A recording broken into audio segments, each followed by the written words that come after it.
Welcome to Discover Indie Film. I'm your host, Jeff Howard, and I've got filmmaker Ted Knighton with me. Hey, Ted.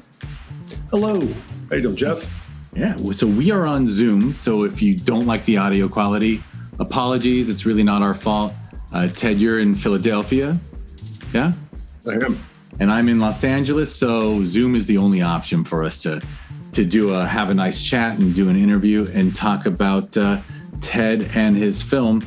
Ted's film Cinema was at Filmation Los Angeles in 2021, and I just thought it was an outstanding film. And then I was very happy. I as a festival programmer, honestly, I'm not lying, I don't put my finger on the scale when it comes to the awards. I have my own award that I give if a film gets ignored that I can't handle being ignored. But Ted's film Cinema took home the Grand Jury Prize for Best Short Film Experimental Arthouse. And then we have a second jury that's all filmmakers who had films in the festival in previous years, and that's called the Filmmakers Award. And you won Outstanding Director for Experimental Arthouse. And cool thing is the film's called Cinema, and it won Outstanding Cinematography. So, thanks everybody.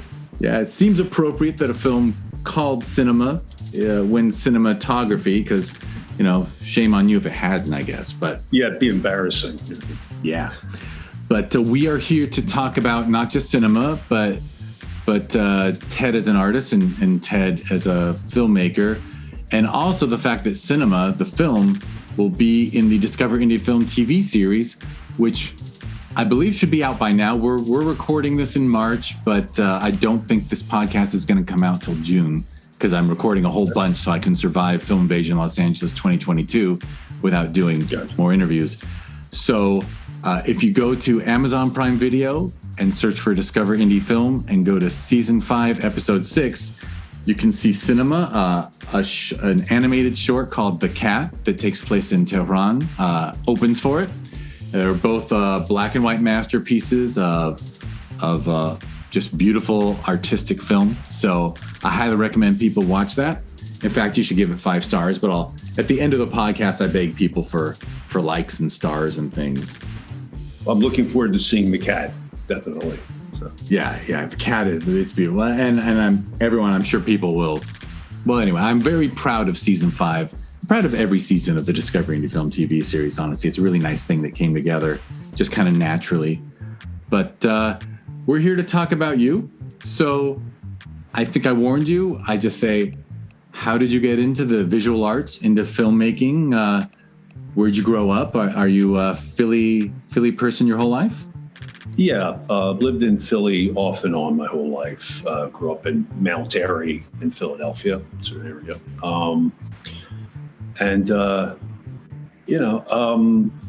I was interested in drawing and painting before I was interested in film. You know, a number of members of my family are artists, and I certainly loved to draw and admired artists like Toulouse-Lautrec and Salvador Dali, and all the wonderful ones. And I didn't really think about filmmaking so much when I was younger. Not until maybe I was around 16 or something. And this will sound sort of ancient, just the technology was so different, but the idea of making a film back then was something remote to me. Like, it didn't even occur to me. People couldn't take films with their phones or even video cameras. Video was really primitive back then. And anyway, it didn't even occur to me until a friend of mine, Neil, bought a little, I think it was an 8mm camera at a yard sale, or an uncle gave it to him or something. And it was so exciting to me. Like, we could make a film with this. And I wasn't even thinking of a story or anything, just that we could record time with this and play it back and watch it. I mean, that's how, again, I know it sounds really primitive, but just the idea of capturing anything in motion and then playing it back thrilled me.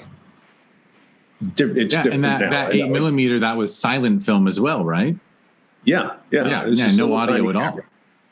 And we bought a roll of film and shot it, and it didn't come out.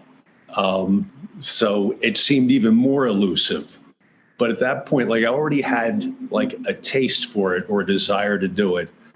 So I bought more broken cameras at yard sales and so forth. And eventually we got something to come out. And really stupid stuff, throwing dummies off bridges and, just no idea of what to film.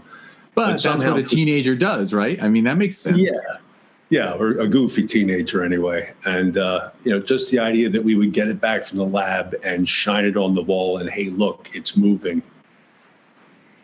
To me, it was very exciting. And I still think for me anyway, that's essentially what's exciting about film, is that it's some kind of a time machine where you capture time and play it back. And, when I read Tarkovsky kind of saying the same thing, I think, well, I was on to something. So anyway, I guess you'd say I got started or interested in making films from this small broken 8mm camera that my friend Neil got. So. Yeah, which makes sense. I think a lot of filmmakers, it was either somebody had one of those massive VHS recorders where it was, like the shoulder strap thing and a separate camera. Everything was prohibitively expensive. Oh my goodness, still is for me anyway. But and I'll just say too, like it occurred to me that okay, well, I love drawing pictures and looking at paintings and beautiful compositions. This is sort of like that, except it's moving. So some people get interested in filmmaking. They start off as writers and then want to adapt them into films, or they're actors and they want to perform on the screen. To me, it was starting off with the idea of a painting that moves. That's kind of, the window I snuck in through. But yeah, so you were more about the visual art of it and not about storytelling. Yeah, and I love good storytelling, don't get me wrong, but it's not what initially got me interested. And it's probably when I look at a film or get excited about the film, almost always the first thing I get excited about is the look of it. Like, wow, that looks amazing. And then later on, I start noticing how good the acting is in the story and so forth. But yeah, first, for me, the image is the primary thing. Yeah, and what did you, I assume editing, like actual, because that was, right, 8mm, you had to splice and tape together and whatnot. Like, that didn't come in for years? I was doing that in a really, like, almost with stone tools at first. I wasn't even viewing it on a viewer. I was just kind of looking at the film and cutting it there. I mean, it seems silly now, but you got to start somewhere. So maybe that gives me a little bit more of an appreciation of the technology, just because I began in such a primitive way. So like that. Yeah, no, I mean, and I don't want to jump to the film cinema yet, but no, you can jump. I mean, but love of the physical medium of film, because of course nowadays a movie comes out and film was not used at any level ever, right? They're shot everything digital start to finish, and your film cinema is definitely a love of analog film that had to be soaked in an emulsion to create an image. Yeah, like I don't know how appealing that is these days. I think some people are intrigued by it, some younger people. I'll never shake that off probably. Some filmmakers are still shooting on film. I guess I'm not sure, Star Wars fans will know this, I don't, but I think within the last 10 years or so, there was a Star Wars film that was shot on film. And I thought, even though I'm not a huge Star Wars fan, I found that very encouraging, or I thought that was really cool that at this point, somebody's still shooting film for a big budget movie. I'll have to look up which that probably is true. I don't know which it would be, but yeah, it was. My guess would be. Well, anyway, but it is. There is something to it. It's funny. It almost made me think of like that vinyl records are appreciated now? Yes, exactly. When I hear big talk about how, oh, this medium's dead and this is dead and so forth, I'm not. I don't go along with that. Yes, it's less popular now, but I'm not going to say the final rights over vinyl records or film yet. Anyway. For sure, and there is something to. Oh boy, we could get really philosophical about observation and how when our senses capture something. But yeah, there is something. The idea of the accuracy of digital capture of sound or sight. It's still all perception anyway, right? So there is something to the way a vinyl record sounds, and there's something to the way film shot on film looks. Yeah, that, and digital has its own beauty too, and its own strengths. And I'm not trying to take away from that, but one medium is never going to identically reproduce the other. And with film, there's still something in there that I find beautiful. So I'm going to shoot it as long as I can. For sure. And we are analog beings. Our eyeballs actually are not, I don't know, maybe a neuroscientist could explain to me that I'm wrong, but yeah, I'm a big bag of chemicals. So yeah, I mean, the truth is color isn't even the same for any human being as another, right? I guess I've heard that the question raised, like, how would you know if you saw red the same way that I see red? But is there some determination that we all see it differently, or I just know that know. That's just question, like that I could be biased from all the COVID era home painting we've done, and the wife and kid are like, well, the kid's a teenager, but they're like, that's bluish, and I'm like, that's greenish.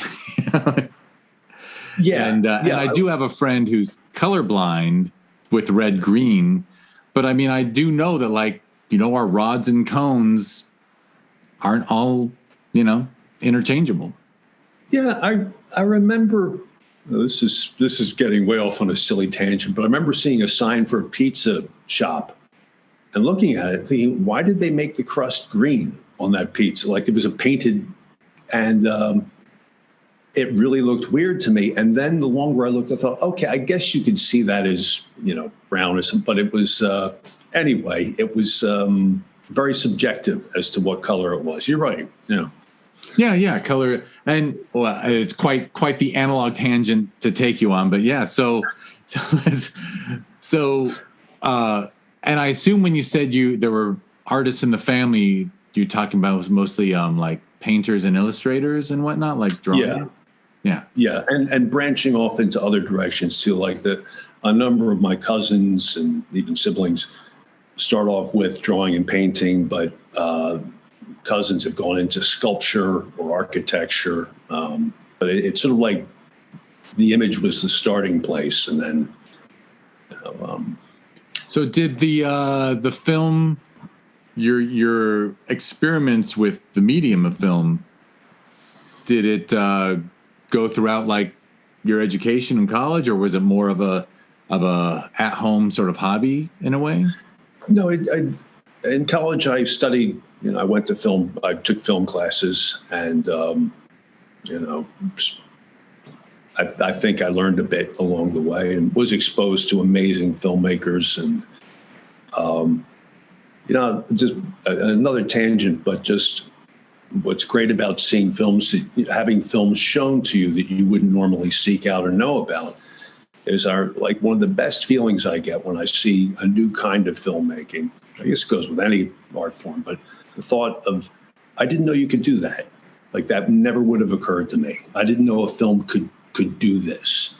I guess I got that really strongly the first time I saw a film by Jean-Luc Godard, but seeing films by Stan Brakhage and Hollis Frampton, just I didn't know it could go in this direction, and it's really exciting when you see something like that.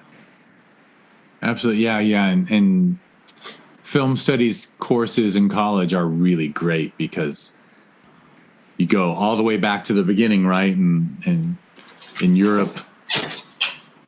Did it just get brighter where I am? I think your blinds just moved, but no worries. No worries. I taped this thing up because it was too blinding. And it no worries. Does it look interesting? Is it a cool effect? It is. And honestly, it didn't change it too much. Everyone listening, of course, we're recording this on Zoom, so Ted and I can see each other. But the truth is, it's everyone can just hear this. I don't. There's some podcasts that use the video, and I'm like, I don't know. I don't want two people just. I have two people. I don't want to put it out there for the world that I think it's interesting to look at two talking heads. You know. I'm glad. I wasn't sure if it was going to be visual or not, so I'm glad. But anyway. So yeah, my set just fell apart, but that's okay. Fair enough. Lighting. Yeah. Your gaffer messed up that window blind. Happy accident. Yeah. They'll think it was intentional. So in college, did you get to do was it mostly film studies, like where it's, the film study side instead of the practical side? Because of course, when I was in college, film, it was still film. So it was just too expensive really to have people play around with cameras and stuff. But it was both. It was both. I'm sure I've heard, and I of course believe that in film classes now you can make many more films during the semester, during your stay at college. When I went there, if you got a short film done by the end of the semester, that was quite a feat. It took me, a couple of years to get short films done. But yeah, we both made films and then had theory classes. And I think both were really valuable, and you have to have both. I think even, if nothing else, making short films, if nothing else, it gives me a greater appreciation for the films I already love, because you know a little bit of just how difficult it is and what the challenges are. So when you see something really amazing, you're even more amazed with this. For sure. So as you went through school, the love of the medium just grew, and after school, what did you move into? I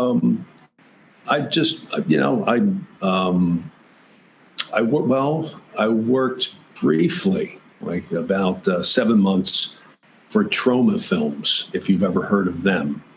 Well, yeah, I'm very familiar with them. I worked with someone who claimed that he was one of the designers of Toxie. Of what? Of Toxie? The Toxic Avenger? Well, when I was there, they had just completed Toxic Avenger, and I think they were about to release it. And the mask for the Toxic Avenger was sitting out on the table, and some of the other appliances. But yeah, they had just finished that up. And they were working on Class of Nukem High, if you've ever heard of that one. But yeah, I kind of wish I had stayed longer. It was sort of tough because it was basically an internship. They paid us a little bit of money, but not really enough to live on in New York. So we sort of secretly lived there, three of us, like the assistant editors. And I think it was sort of known, and it was a bit beneficial to them too, because we were sort of like free security guards. So, but right. So you were actually crashing out at the Trauma offices where the editing bays were. It was home. Yeah. We never left the job. It was, I would joke, it's kind of like working on, well, I would say today, like working on the Mir space station or something. Like you don't go home at the end of the day. You're just there all the time. But I guess I'll pretend to be a pro here and add that if you're not of our era, when Trauma Films and you hear of Toxic Avenger and Class of Nukem High, Trauma was almost the in the 80s, right? Early 80s, they were the B to B- movie champions of just making schlocky, fun films that were often politically incorrect and just crazy and silly and fun and kind of perfect for VHS. Yeah, and I think Lloyd Kaufman would be the first to agree with you on that. They are not pretentious. And I was lucky to work with work for Richard Haynes. He was the editor on. He directed Class of Nukem High and did the editing. I think he did the editing on Toxic Avenger. And real smart guy, really understood what makes a movie work. And I learned so much just from being in the room with him while he was editing. So yeah, kind of like the people who came up through the Roger Corman studio kind of thing, right? Very much so. Yeah. It was almost, I think Corman was kind of an inspiration for, at that time it was Lloyd Kaufman and Michael Hertz. They were the partners. And they loved making movies. And, they did it. They made them fast and cheap and, great stuff. Yeah. It's very cool that you got in with them when you in New York. So, yeah. And were you able to do your own stuff on the side, like grab a little bit of their equipment, or that wasn't on the table? No, that wouldn't have been. I mean, they were still, they were shooting on 35 millimeter cameras, and they would rent them, from them. So there wasn't just equipment lying around. Mostly just learn from the experience, and it was a bit of a wacky experience, but an interesting one. Yeah. Cool. So, and did it lead to something else? I mean, so you were an editor there, which is... I wasn't really... I was just assistant editor. I did a little bit of sound editing. I was mostly just filing away pieces of film that were cut from the main film. That was more just of a learning experience. After that, I didn't really get work in film. I just got type jobs, but made my little films on the side. When I could, I would save my money and do that, and artwork as well. Right. So you kept doing some painting and whatnot, or? Yeah. I've never been able to decide which one to do, so I've always sort of split my time between the two. So, for better or worse. Yeah. No, there's. I'm never surprised anymore by how many filmmakers also paint and go back and forth between the two, to tell the truth, because it makes perfect sense, really.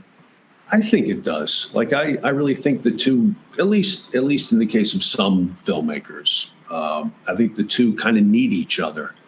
You get ideas for paintings from films and vice versa, and you're working out visual ideas, and sometimes you have an idea and you're not even sure which it wants to be. Does this want to be a drawing or a film? If it wants to be a drawing, it's kind of a relief because it's a lot less expensive and you don't have to round up 20 people. But anyway, so yeah, I do think the two kind of are inseparable for me.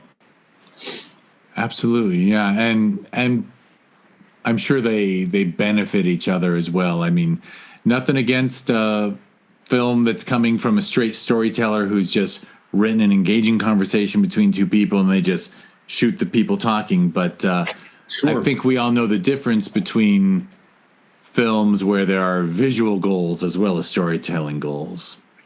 Yeah. Well, my fave is Fellini, and I think it's fair to say first you notice the image with Fellini. I see one of his films, and the first time I would see it, I couldn't even really tell you what the plot was. I would just be my mouth hanging open looking at the imagery. And then the second time was when I would say, okay, what's this? What's the story? Who is this guy? Because I'd be so overwhelmed the first time. So. For sure. And also most of the time when we were watching films before this super digitized era, you really just had to watch a pass through. There was no pausing and backing up and stuff. It was very different when, the first 4 or 5 times I saw 2001, I know it was like at theaters, like in And then on college campuses, it was you couldn't exactly say, "Ooh, that was really cool." Hit pause, hit stop, rewind, and then hit play. Like you just had one shot at it. Yeah, and I can certainly understand the temptation to pause it and play it back and this and that and talk about it and so forth. But I think it hurts the film and hurts your experience if you're doing that too much. At least with films shot in that era, they were meant to be seen straight through and to. I think the viewer should not have too much control, if any. I think the author should be in control because that's the only way you're going to get a real experience. You can't be frightened by a film if you're in control of it. It just can't do what it needs to do to you, for you, if you're in control of it. If I'm in control of something too much, I don't really respect it too much. So. I know you make a very good point. Yeah. And Lord knows where it's so hard to discipline ourselves to truly just be viewers instead of, being distracted or this or that. But yeah, you don't walk into a museum and start saying, I want to move that painting around. let's try it in red instead of, turn it on its side. And I'm going to look at my phone while I'm standing in front of the painting. Let's give the Mona Lisa more cleavage. I think that'll be terrible, but that's what should not happen. That is, and I mean, I understand why people are distracted, but yeah, I'm with you on that. So you're living in New York and working what we call normal jobs and creating on the side. Yeah, well, I came back to Philly after trauma. I'm working retail, restaurant, foreign type stuff. But, another way you might say sort of tricking myself or not is that I kind of think, even if I'm doing something banal and dull and, I think, well, I'm making a film right now. If waiting on these customers helps generate the money for this project I'm doing, this is part of making my film. So that's how I think of it. Which is a healthy way to approach it. Yeah, Lord knows the. Oh boy, this is mean of me, but the people who come out to Los Angeles to be actors or they want to be famous, and when they're waiting tables there or taking your order somewhere, there's almost a level of resentment to it. It's like, hey, this is helping you achieve what you were aiming for. Yeah. You can't be too good for what you're doing. That's like, I don't know quite how to put it, but I think I know what you mean. Like an air of, well, I'm above this and I'm just doing this right now because next week I'm going to be famous. I do think that's the wrong attitude. That's pretty much always the case with me, is that I'm doing some job that, it's a decent job, but it's not what I would love to do, but it's generating the money so that I can do the projects I want. So I just think of it as an extension of filmmaking. Yeah. And it sounds like you've been, whatever it is I'm doing. So. Have you stayed productive over the years? Like, have you had ebbs and flows or? Well, ebbs and flows, but I've always got something I'm grinding away at. So for better or worse, And mostly short films. Have you gone? Yeah. I haven't done. Well, I just haven't been able to afford to do a feature length film. But it's still, I think about it. I would love to at some point. Yeah, and generally for lack of a better term, in the art house experimental sort of world of film. I'm not even sure. Have you ever just written, have you written out a short little date movie or something? Or is it always, it's more visual, right? Are you always come the visuals first? I'm not really good at storytelling. I've had ideas, like maybe even one or two historical events that I think, that would make a really cool film, and just had a vague general idea of a way to approach it, but I probably wouldn't be able to write it myself. I would have to enlist a writer. And yeah, I've had ideas for longer things, but I don't know. I mostly have like 10 to 20-minute ideas. I don't know if that's a good thing or not, but yeah, I don't really think of stories so much. Just kind of themes and ideas, but I'm not good at storytelling probably. Yeah, I mean, you're almost tempting me to jump on another tangent, which is I've learned through programming film festivals that 10 to 20 minute idea is such a sweet spot. I think it's completely missed in our mass media because, right, everything either has to be 90 or Yeah. or 22 half hours or something. Like the idea of just an idea that's wonderful for that little space. Like there's honestly, that's why the Discover Indie Film TV series happened, because I saw all these wonderful short films and the filmmakers were talking on this podcast, and everyone who made a feature, they were like, yeah, now it's on Amazon Prime and Netflix or iTunes and this and that. And the shorts were just sort of, so I thought, hey, let's put all the shorts together so that people can appreciate this shorter form that, has really been, treated like a stepping stone calling card by a lot of people, and nothing else for a long time. And good for you for doing this, by the way. I really, really appreciate it. I do think, though, if I think of, and maybe you'll agree, somebody like Jan Svenkmeyer or the brothers Quay, who I'm not sure if it's safe to say they're better known for their shorter pieces, but they're certainly their short films get attention, and deservedly so. And they've had collections of their short work put out and screenings of their short work. Their short work is just as strong as any feature film, and I think just as, in a way, just as vast. And there's, try to think of other short filmmakers. Those are the two or the three that come to mind. I mean, they do a lot of animation, but they also do live action. Anyway. But I just think it's I really enjoy the I don't know if I should use the term format, but yeah, when an idea isn't, I mean, I think you can certainly tell when you see a feature film that they're stretching out the idea.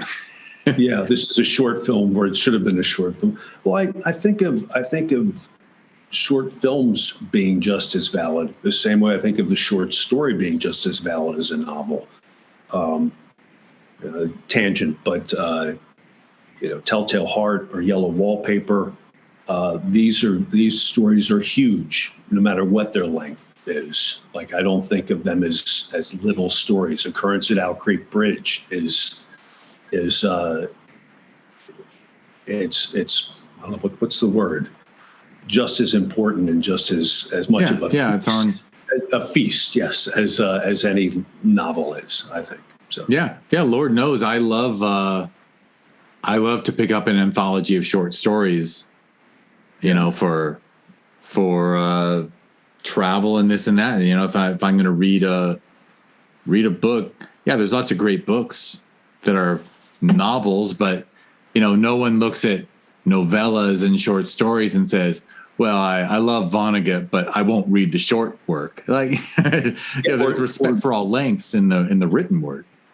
Yeah, you don't look at a story by Poe and say, well, it's just a short piece, though. Like, no, it's amazing. T.C. Boyle, I love his novels, but I think the guy really has I don't know if you've ever read him. Author I really like, and I think he's very good at knowing what makes people tick, like any good writer is. He's really good at knowing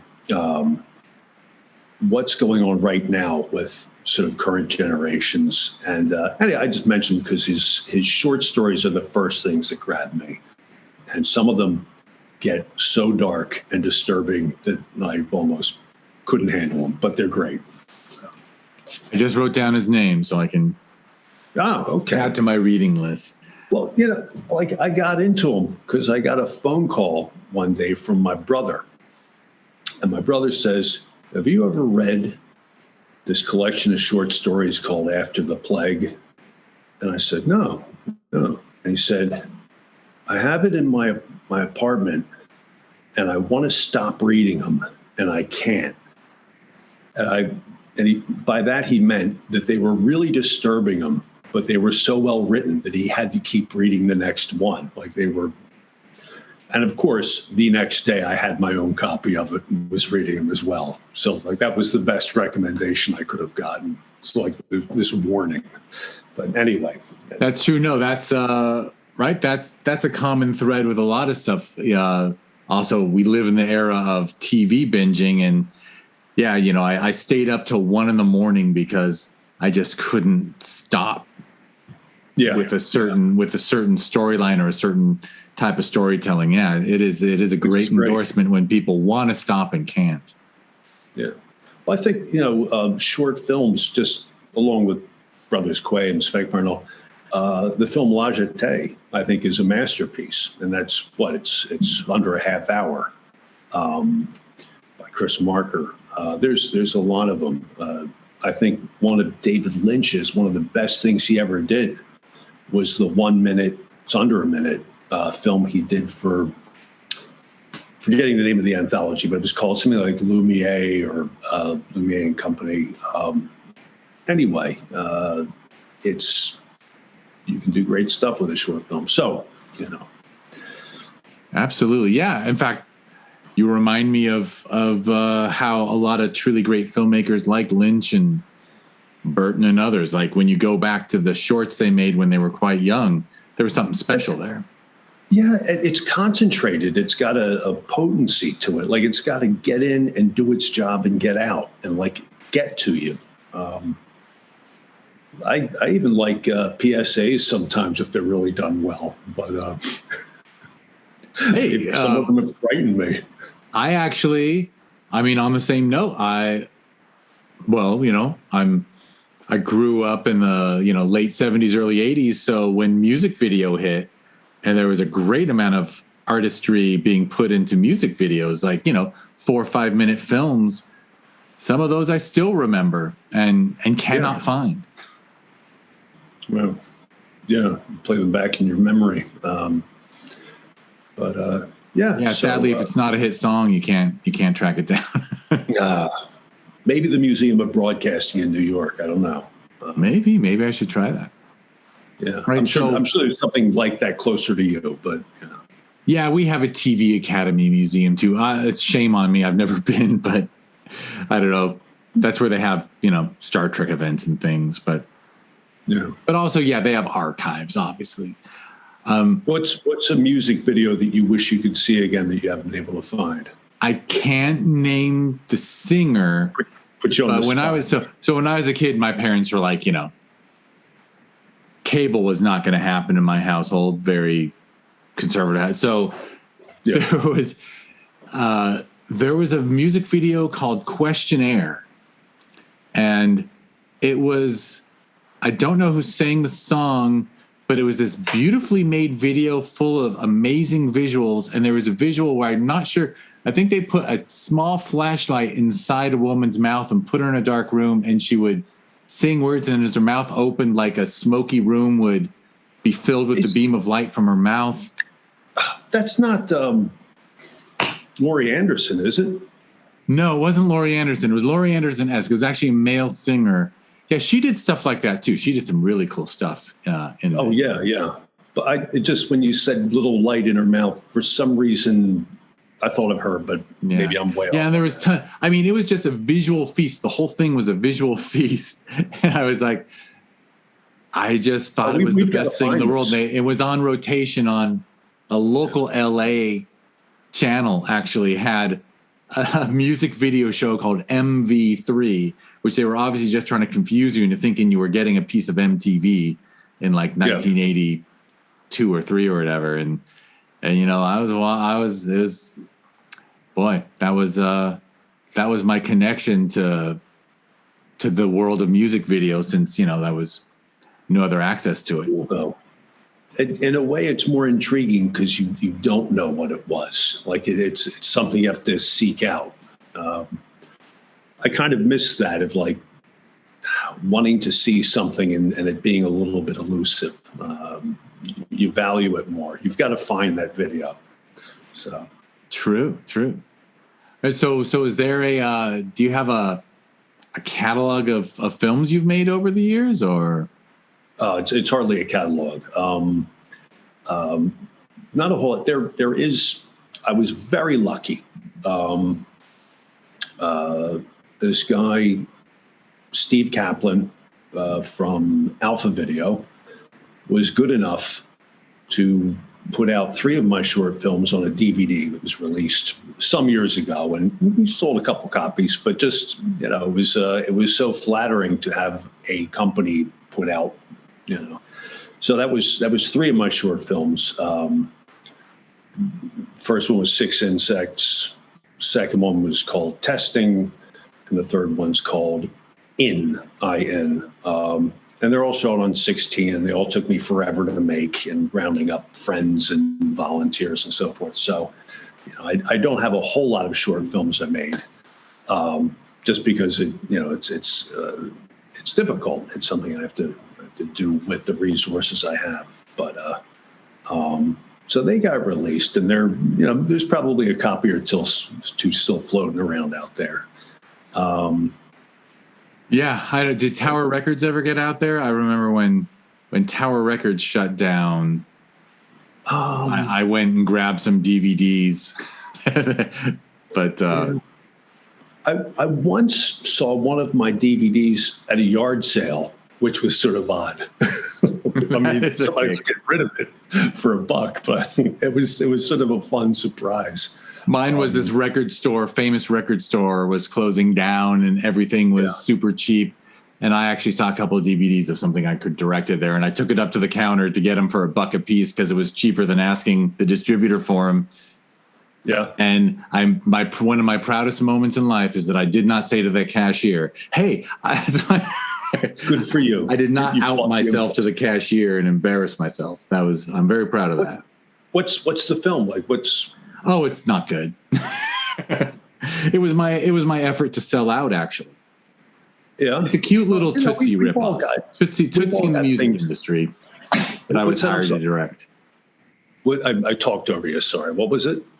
It was a film. It was just Tootsie for a rock band. You know, this story of Tootsie, but with a lead singer of a rock band. And, you know, I got hired to direct this thing based on films I'd had on the festival circuit. And it came out all right, but I don't think people can catch it anywhere anymore. I don't know. Okay. Probably better than I think, but my memory of it is, I don't know. It was a good effort for the time. Well, every little film I've made, every picture that I draw, when I look at it, all I see are the mistakes. All I see are like, oh, I wish I could fix that, and why did I do that? So I think that's probably universal. Probably. Yeah. Well, I figure I should ask about your process. So, because you're saying how it takes a long time, like, do you come up with some visual ideas, and then over time you work your way up to having that be a short film you want to put in the time and effort into making? Yeah. It's usually with my short films, it's some sort of an idea or a theme. Like, again, I don't think of stories really. I think of, I'll just mention, you know, when I was a kid, there was in the cartoon section of the newspaper, there was something called Fun Facts. And it was for kids probably. And it would be, you know, unusual scientific or historical things. But one of them was, fun fact, a flea can jump 2 feet. That would be like you jumping over a football field, like, you know, relative to the size of a flea and so forth. And there was a little drawing of a guy jumping over a football field. And for some reason, it stuck with me. You know, I saw it maybe when I was 7 or 8 or something. So years later, just kind of the idea of a human being filling in for an insect, and like, There's something strange about that. So probably that got me going on this short film I made called Six Insects that went through 6 different insect behaviors, but showing human beings doing it. And that was a lot of fun. Took forever to make. Some years later, I saw from Sundance, there was a film called, I think it was called Green Porno. And it was Isabella Rossellini kind of doing the same thing. She was a praying mantis, or she was this or that. And, love her. So, but anyway, we were first. Fair enough. And Yeah. so was that the process for cinema coming together? Let's see. Well, another idea I heard when I was a kid. I think I asked my mom at one point. It just occurred to me. I said, if you cut a piece of paper in half, and then cut that half of paper in half, and then cut that in half, and cut that, and you keep cutting it, does it eventually disappear, or can you keep cutting it forever? And she said, well, you're not the first person to wonder that. And she said there's kind of a paradox, and she told me what a paradox was. She said about an arrow, shoot an arrow at a target, goes halfway. Before it can hit the target, it has to go halfway. And then once there, before it hits the target, it has to go half the remaining distance, and so on and so on. Does it ever get there? It seems like it wouldn't, but somehow it does. And I found out later that's Zeno's paradox. But that stayed with me. And I think years and years later, editing film or thinking about film and the frames of film and motion and time and all that stuff, it seemed to have something to do with filmmaking and cinema or time. And somehow it sparked the idea of making a film about the medium of cinema in its relationship to time. I hope that doesn't sound too pretentious, but somehow this idea about the arrow going to the target led to making this film.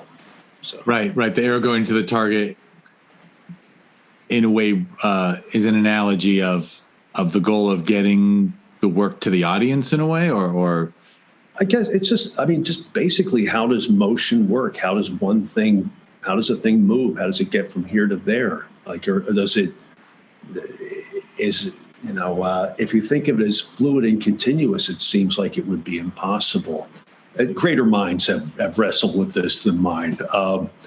But in my tiny mind, I thought, well, the arrow does get to the target, so it can't be an infinite number of spaces. It must be finite, and therefore it must be a series of frozen states. I don't know. Correct me if I'm wrong. And I thought that's kind of like frames of film.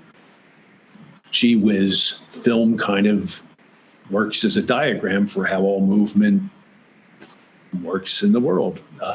Anyway, I probably shouldn't describe my idea of the film too much. I just want people to watch it and get, Well, people should absolutely watch it. And it is... I don't want to lecture people on how to watch the movie, so... Fair enough.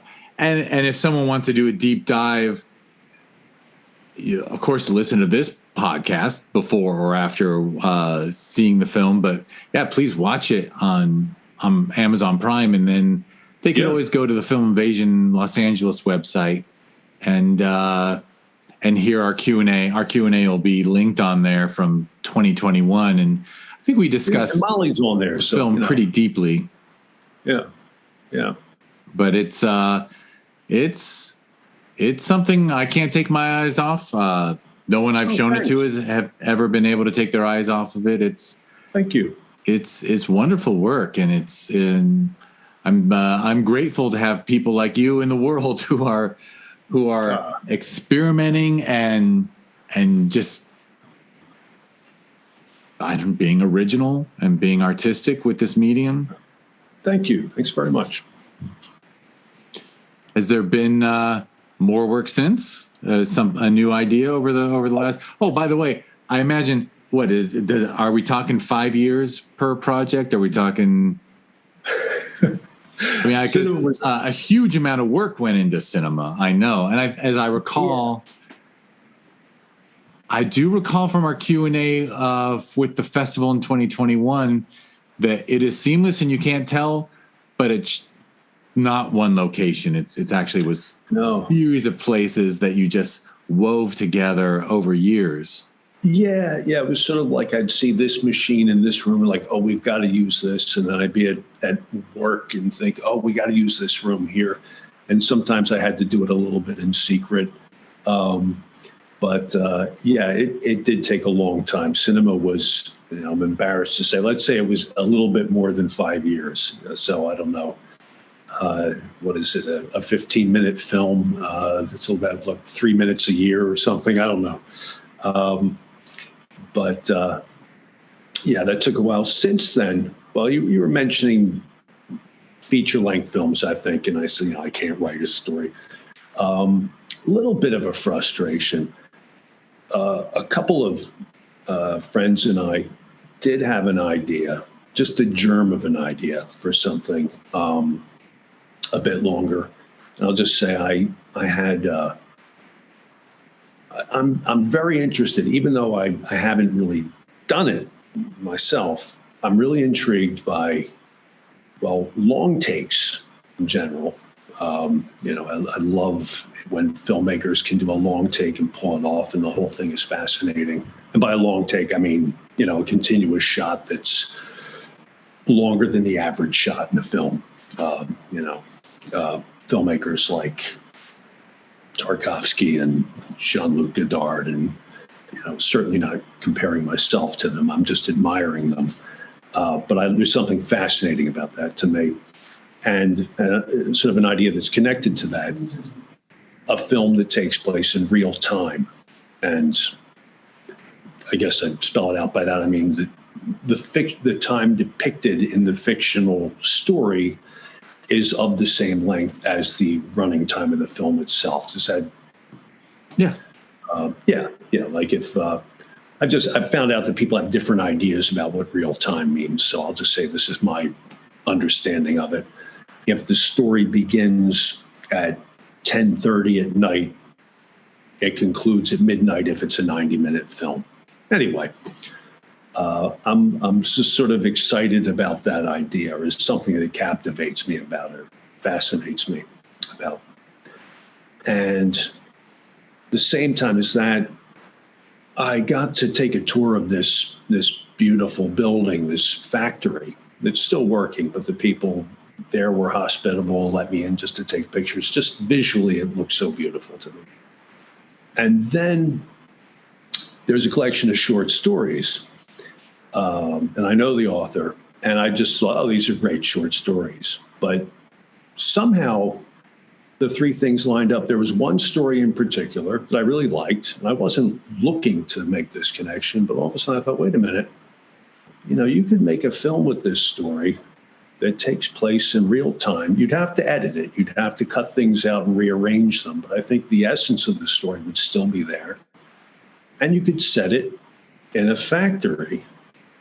And I thought, wait, it just seemed like three puzzle pieces came together without my even trying. Like, oh, this could be good. And I showed a couple friends who are filmmakers the story and pictures, and this, what if we did this? And I was excited about the idea and tried to get the author on board with it. And he was hesitant because he didn't see it as a real-time thing. He thought too much would be lost. And I tried to persuade him. And for a little bit, he seemed game, like, okay, that might work. And then he thought, no, we're going to have to take away too much from the character. It would have to be not in real time. And it kind of fell apart. We all stayed friends, but that was a little bit disappointing because for 15 minutes there, I was pretty excited about this idea. So I'm still thinking about it. Is there, I'm trying to think if I've ever read a story, preferably in the public domain, that could take place in real time in a factory. Like I could see this film in my head, and it's left a hole or something. So that's what I'm thinking about right now. Like, not that I have the means to do a feature film, but it starts with the desire to do it and roping a couple other fools in with me, and we go from there. So anyway, I'm still kind of keen on that. We're still wanting to do a project like that. Yeah, it sounds really interesting, and Lord knows there is something. I'm going to use an adjective that's probably wrong, but there's something almost majestic about the real time thing or the long single shot. Whether it's, I love that you bring up the originators of it, because I think in my era, I think it was like, Robert Altman sort of made it hip again to do a really long single shot. Yes. And then everyone, I won't say copies it, I'll say everyone does their own tribute to this idea, their own interpretation. They're inspired by it. Yeah, I think one of my all-time favorites is in that film, Children of Men. I think there's a single shot that just slays me. Going through war-torn parts of a destroyed building, and there's just you're. I think it puts you in the space of the characters. You beat me to it. It puts you there. When something is edited, shot, it can be beautiful and exciting, but in a way, it's kind of like you're outside the film. You're looking in through the bars of the gate or something. When the shot is continuous, and especially with a long take, you are there. You forget you're watching a film if it's done well. And there's something to me that's thrilling about, even though I know it's a fiction and these are actors and that's a set and it's scripted, in some sense, this actually happened. What you're seeing actually happened. Assuming there's no CGI involved or anything like that. Famous one, the opening shot in Touch of Evil by Orson Welles. Like, in some sense, that whole choreography really happened. Tarkovsky, for me, he's the master of the long take. I don't know have you seen his films, or do you like him? Or actually, I think that's a gap for me. If I did see it, it would have been 30 something years ago in college. Well, he was kind of a recent discovery for me. By recent, I mean like within the last 20 years or something. But I didn't see him when I was young. If I could recommend his film Stalker, which isn't what it sounds like. The stalker is a kind of a guide. He's sort of a spiritual character, but it's a film that does take place in almost entirely in real time. There are many long takes in it, and it gives you a sense of space that, like no other film, you are journeying with these characters, and there's something like thrilling about it and hypnotic about it, and you forget you're watching a movie. You're just on this journey with them. And anyway, I've built it up too much already. So no, I've written it down. And actually, the funny thing is, when we wrap up, we're going to record a second podcast that's going to be all about recommendations. So looking forward to your recommendations. Yeah. Anything you want to add before we do that? I'm drawing a blank. I don't know. Do you think anything? Is there I should ask is there a website or even social media or anything? Yeah. If someone wants to do a deeper dive?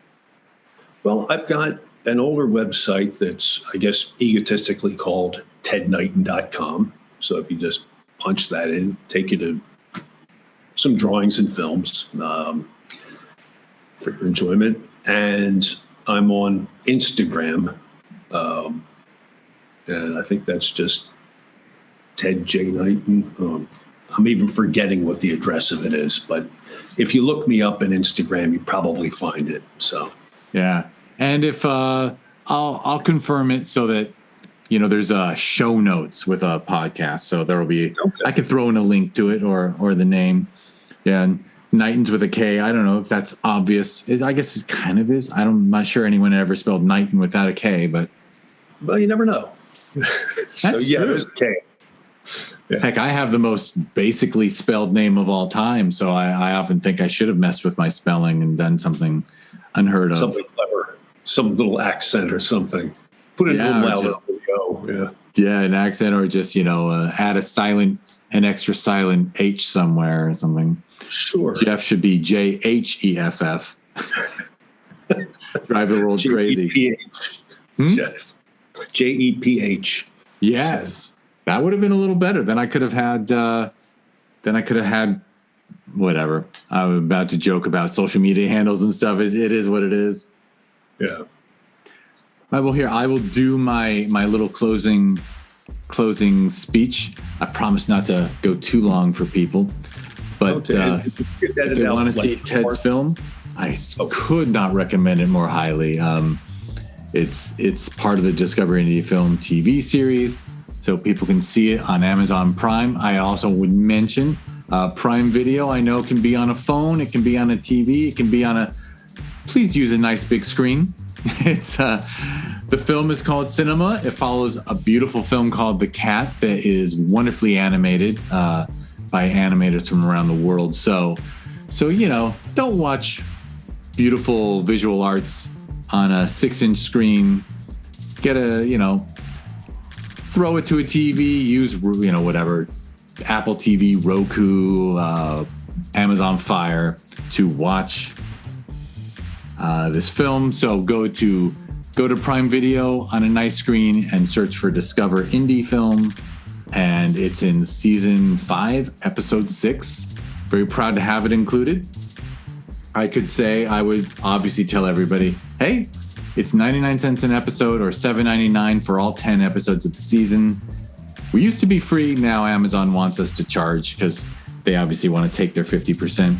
Fair enough. It's their servers, right? It's their storage, so they get to set the rules. So please, I think there are 25 films in that season. So $8 for 25 films, completely everything independent, everything personally financed by the filmmakers.